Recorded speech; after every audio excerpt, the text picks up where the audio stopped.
এই যে বৃক্ষটা যেটাতে আমি বসে আছি, এই কিছুদিন আগে হয়তো চলে গেছে সে, একদিন মাটির সাথে মিশেও যাবে। প্রকৃতি তাকে হয়তো মনেই রাখবে না। জীবন আসলে এক অদ্ভুত অধ্যায়, যেখানে কত শত গল্প আছে, চরিত্র আছে, কিন্তু প্রত্যেকের আলাদা আলাদা একটা লড়াই আছে। এগুলো একদম স্বতন্ত্র, আলাদা। প্রত্যেকের কান্না আছে, সেগুলো নিঃশব্দ, হয়তোবা আমাদের কাছে দৃশ্যমান নয়।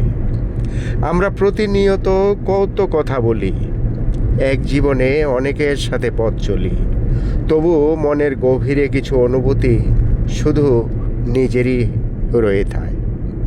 এই পৃথিবীতে মানুষ মূলত একা, তার একক সত্তা নীরবে কথা বলে।